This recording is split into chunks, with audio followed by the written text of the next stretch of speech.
Hola mis hermanos, amigos, Dios les bendiga compartiendo con ustedes una cápsula bíblica más. Le damos gracias al Señor porque Él ha sido bueno y hasta aquí nos ha ayudado. Cada día a través de su palabra le conocemos más profundamente, comprendemos esos planes perfectos que Dios ha dispuesto desde el comienzo de los tiempos en el que usted y yo estamos incluidos por gracia, por el sacrificio de nuestro Señor Jesucristo. Así es que les animo para que perseveremos en esta lectura diaria, en escuchar diario la palabra de Dios y que compartamos también estas cápsulas con otras personas para que la palabra de Dios siga llegando a cada corazón. Salmo 51 del 16 al 19. Tú no deseas sacrificios, de lo contrario te ofrecería uno. Tampoco quieres una ofrenda quemada. El sacrificio que sí deseas es un espíritu quebrantado. Tú no rechazarás un corazón arrepentido y quebrantado, oh Dios. Mira a Sión con tu favor y ayúdala. Reconstruye las murallas de Jerusalén. Entonces te agradarán los sacrificios ofrecidos con un espíritu correcto, con ofrendas quemadas y ofrendas quemadas enteras. Entonces volverán a sacrificarse toros sobre tu altar. Jueces 9, del 1 al 57. Un día, Abimelec, hijo de Gedeón, fue a Siquem para visitar a sus tíos, los hermanos de su madre. Les dijo a ellos y al resto de su familia materna: pregúntenles a los ciudadanos prominentes de Siquem si prefieren ser gobernados por los 70 hijos de Gedeón o por un solo hombre. Y recuerden que soy de la misma sangre de ustedes. Entonces los tíos de Abimelec transmitieron ese mensaje a los ciudadanos de Siquem, y después de escuchar la propuesta, el pueblo de Siquem decidió por Abimelec porque era pariente de ellos. Le dieron 70 monedas de plata del templo de Baal-Berit, las cuales él usó para contratar a unos hombres alborotadores e imprudentes que aceptaron seguirlo. Fue a la casa de su padre en Ofra y allí, sobre una misma piedra, mató a sus 70 medios hermanos, los hijos de Gedeón, pero Jotam, el hermano menor, escapó y se escondió. Entonces todos los ciudadanos prominentes de Siquem y de Bet Milo convocaron una reunión bajo el roble que está junto a la columna de Siquem y proclamaron rey a Abimelec. Cuando Jotam se enteró, subió a la cima del monte Gerizim y gritó: escúchenme, ciudadanos de Siquem, escúchenme a mí, si quieren que Dios los escuche a ustedes. Cierta vez los árboles decidieron elegir un rey. Primero le dijeron al olivo: reina sobre nosotros. Pero el olivo se negó diciendo: ¿dejaría yo de producir el aceite de oliva que bendice a Dios y a la gente solo para mecerme por encima de los árboles? Entonces le dijeron a la higuera: reina sobre nosotros. Pero la higuera también se negó diciendo: ¿dejaría yo de producir mi dulce fruto solo para mecerme por encima de los árboles? Entonces le dijeron a la vid: reina sobre nosotros. Pero la vid también se negó diciendo: ¿dejaría yo de producir el vino que alegra a Dios y a la gente solo para mecerme por encima de los árboles? Finalmente todos los árboles le dijeron al espino: reina sobre nosotros. Y el espino les respondió a los árboles: si realmente quieren que yo sea su rey, vengan a refugiarse bajo mi sombra. Si no, que salga fuego de mí y consuma los cedros del Líbano. Jotam continuó: ahora asegúrense de haber actuado honorablemente y de buena fe al elegir como rey a Abimelec, y de haberse portado bien con Gedeón y todos sus descendientes. ¿Lo trataron con la honra que se merece por todo lo que realizó? Pues él luchó por ustedes y arriesgó su vida cuando los rescató de los madianitas.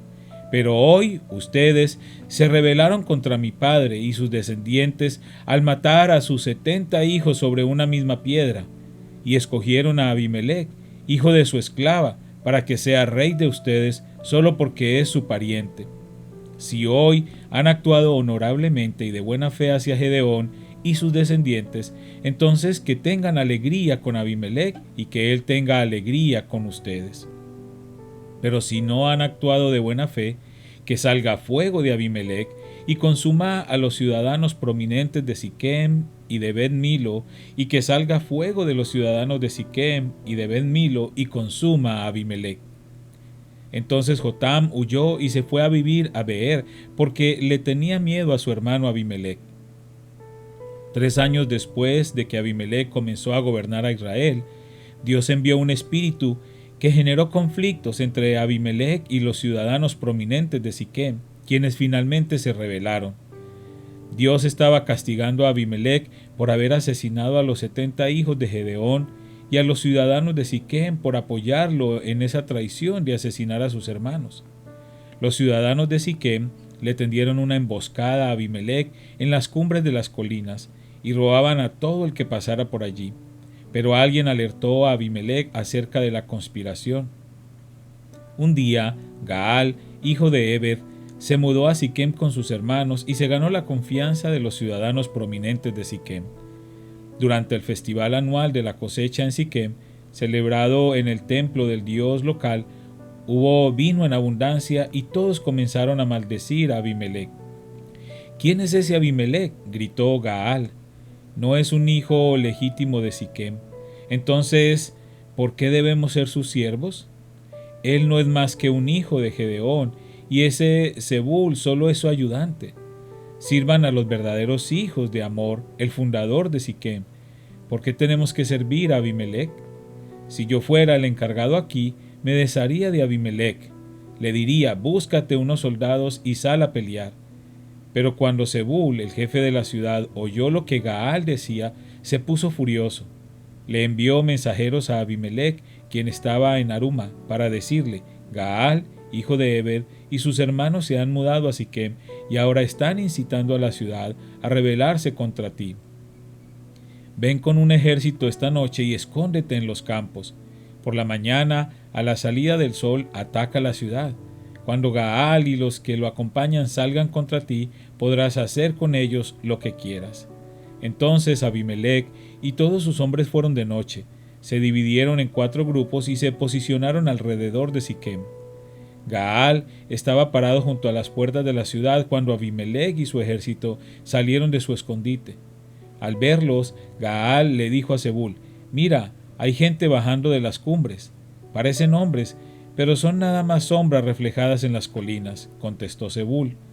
Pero Gaal insistió, «No, hay gente bajando de las colinas, y otro grupo viene por el camino que pasa por el roble de los adivinos».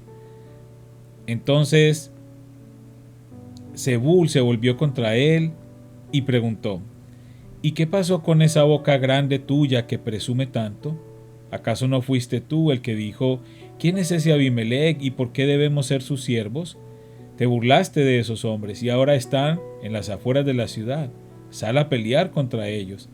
Entonces Gaal marchó al frente de los ciudadanos prominentes de Siquem a la batalla contra Abimelec, pero Abimelec lo persiguió, y muchos de los hombres de Siquem cayeron heridos por el camino cuando se retiraban hacia la entrada de la ciudad.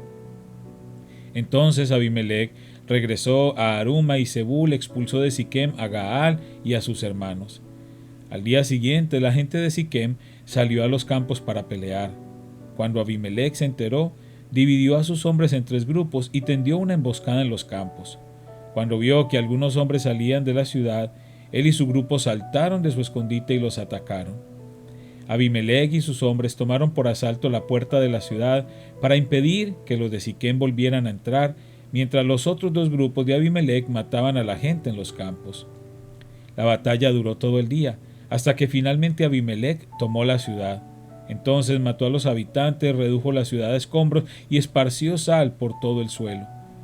Cuando los ciudadanos prominentes que vivían en la torre de Siquem se enteraron de lo sucedido, corrieron a esconderse en el templo de Baal Berit. Alguien le informó a Abimelec que los ciudadanos se habían juntado en el templo. Entonces él llevó a sus tropas al monte Salmón. Tomó un hacha, cortó ramas de un árbol y se las puso al hombro. «Rápido, hagan lo mismo que hice yo», dijo a sus hombres. Entonces, siguiendo el ejemplo de Abimelec, cada uno de ellos cortó ramas. Amontonaron las ramas contra las paredes del templo y les prendieron fuego. Así murieron todos los que vivían en la torre de Siquem, unas 1000 personas, tanto hombres como mujeres. Luego Abimelec atacó la ciudad de Tebes y la tomó. Pero había una torre fuerte dentro de la ciudad, y todos los habitantes, hombres y mujeres, corrieron a refugiarse allí. Se atrincheraron en su interior y subieron al techo de la torre. Entonces Abimelec los siguió para atacar la torre, pero cuando se preparaba para prenderle fuego a la entrada, desde el techo una mujer tiró una piedra de molino que cayó sobre la cabeza de Abimelec y le partió el cráneo. Enseguida, él le dijo a su joven escudero: «Saca tu espada y mátame, que no se diga que una mujer mató a Abimelec». Así que el joven lo atravesó con su espada y él murió. Cuando los hombres de Abimelec lo vieron muerto, se desbandaron y regresaron a sus casas. De esa forma Dios castigó a Abimelec por el mal que había hecho contra su padre al matar a sus 70 hermanos. Dios también castigó a los hombres de Siquem por toda su maldad. Así se cumplió la maldición de Jotam, hijo de Gedeón. Jueces 10 del 1 al 18. Después de la muerte de Abimelec, la siguiente persona que rescató a Israel fue Tola, hijo de Púa, hijo de Dodo. Era de la tribu de Isaacar, pero vivía en la ciudad de Samir, en la zona montañosa de Efraín. Fue juez de Israel durante 23 años. Cuando murió, lo enterraron en Samir. Después de la muerte de Tola, Jair de Galaad fue juez de Israel durante 22 años. Sus 30 hijos cabalgaban sobre 30 burros y eran dueños de 30 ciudades en la tierra de Galaad, que aún se llaman las ciudades de Jair. Cuando murió Jair, lo enterraron en Camón. Una vez más, los israelitas hicieron lo malo a los ojos del Señor. Sirvieron a las imágenes de Baal y de Astoret, y a los dioses de Aram, de Sidón, de Moab, de Amón y de Filistea. Abandonaron al Señor y dejaron de servirle por completo. Entonces el Señor ardió de enojo contra los israelitas y los entregó en manos de los filisteos y los amonitas, quienes comenzaron a oprimirlos ese mismo año. Durante 18 años oprimieron a los israelitas que vivían al oriente del río Jordán, en la tierra de los amorreos, es decir, Galaad. Los amonitas también cruzaron al lado occidental del Jordán y atacaron a Judá, a Benjamín y a Efraín. Los israelitas estaban muy angustiados. Finalmente clamaron al Señor por ayuda y dijeron: «Hemos pecado contra ti, porque te hemos abandonado como nuestro Dios para servir a las imágenes de Baal». El Señor respondió: «¿Acaso no los rescaté yo de los egipcios, los amorreos, los amonitas, los filisteos, los sidonios, los amalecitas y los maonitas? Cuando ellos los oprimían, ustedes clamaban a mí por ayuda y yo los rescataba. Sin embargo, ustedes me abandonaron y sirvieron a otros dioses, así que ya no los rescataré más. Vayan a clamar a los dioses que han escogido, que los rescaten ellos de este momento de angustia». Pero los israelitas rogaron al Señor diciendo: «Hemos pecado, castíganos como bien te parezca, pero rescátanos hoy de nuestros enemigos». Entonces los israelitas dejaron los dioses ajenos para servir al Señor, y Él se entristeció a causa del sufrimiento que experimentaban.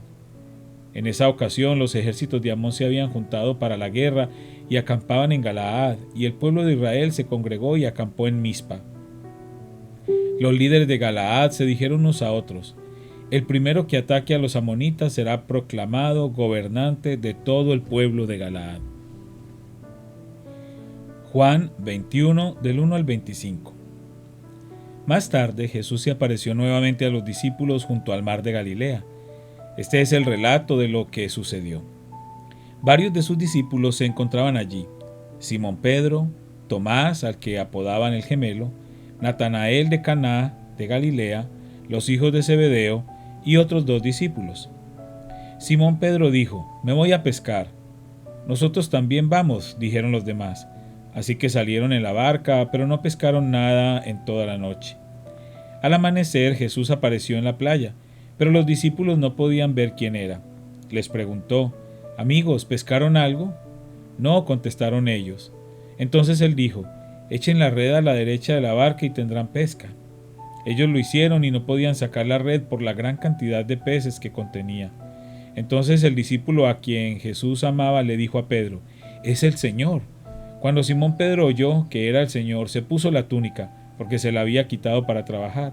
Se tiró al agua y se dirigió hacia la orilla. Los otros se quedaron en la barca y arrastraron la pesada red llena de pescados hasta la orilla, porque estaban solo a unos 90 metros de la playa. Cuando llegaron, encontraron el desayuno preparado para ellos, pescado a la brasa y pan. Traigan algunos de los pescados que acaban de sacar, dijo Jesús. Así que Simón Pedro subió a la barca y arrastró la red hasta la orilla. Había 153 pescados grandes y aún así la red no se había roto. Ahora acérquense y desayunen, dijo Jesús. Ninguno de los discípulos se atrevió a preguntarle, ¿quién eres? Todos sabían que era el Señor. Entonces Jesús les sirvió el pan y el pescado. Esa fue la tercera vez que se apareció a sus discípulos después de haber resucitado de los muertos. Después del desayuno, Jesús le preguntó a Simón Pedro, Simón, hijo de Juan, ¿me amas más que estos? Sí, Señor, contestó Pedro, tú sabes que te quiero. Entonces alimenta a mis corderos, le dijo Jesús. Jesús repitió la pregunta, Simón, hijo de Juan, ¿me amas? Sí, Señor, dijo Pedro, tú sabes que te quiero. Entonces cuida de mis ovejas, dijo Jesús. Le preguntó por tercera vez, Simón, hijo de Juan, ¿me quieres? A Pedro le dolió que Jesús le dijera la tercera vez, ¿me quieres? Le contestó, Señor, tú sabes todo, tú sabes que yo te quiero. Jesús dijo, entonces, alimenta a mis ovejas. Te digo la verdad, cuando eras joven podías hacer lo que querías, te vestías tú mismo e ibas a donde querías ir. Sin embargo, cuando seas viejo, extenderás los brazos y otros te vestirán y te llevarán a donde no quieras ir. Jesús dijo eso para darle a conocer el tipo de muerte con la que Pedro glorificaría a Dios. Entonces Jesús le dijo, sígueme. Pedro se dio vuelta y vio que detrás de ellos estaba el discípulo a quien Jesús amaba, el que se había inclinado hacia Jesús durante la cena para preguntarle, Señor, ¿quién va a traicionarte? Pedro le preguntó a Jesús, Señor, ¿qué va a pasar con él? Jesús contestó, si quiero que él siga vivo hasta que yo regrese, ¿qué tiene que ver contigo? En cuanto a ti, sígueme. Así que entre la comunidad de los creyentes corrió el rumor de que ese discípulo no moriría. Por eso no fue en absoluto lo que Jesús dijo. Él solamente dijo, si quiero que él siga vivo hasta que yo regrese, ¿qué tiene que ver contigo? Ese discípulo es el que da testimonio de todos estos sucesos y los ha registrado en este libro y sabemos que su relato es fiel. Jesús también hizo muchas otras cosas. Si todas se pusieran por escrito, supongo que el mundo entero no podría contener los libros que se escribirían. Padre, una vez más te damos gracias por tu palabra maravillosa. Gracias, Señor, porque nos permites a través de ella conocerte cada día más. Gracias, Señor, por todo lo que podemos aprender, por todo lo que hemos crecido espiritualmente en este recorrido, por toda la Biblia, Señor. Te pedimos que nos sigas ayudando cada día, que podamos ser fieles a escuchar tu palabra, meditar en ella, Señor. Gracias por cada persona que hoy está escuchando esta cápsula. Te pido una bendición especial para ellos, Señor, y sea cual sea su necesidad hoy, te pido que seas tú sorprendiéndolos y obrando un milagro, Señor, conforme a tu perfecta voluntad. En el nombre de Cristo Jesús. Amén.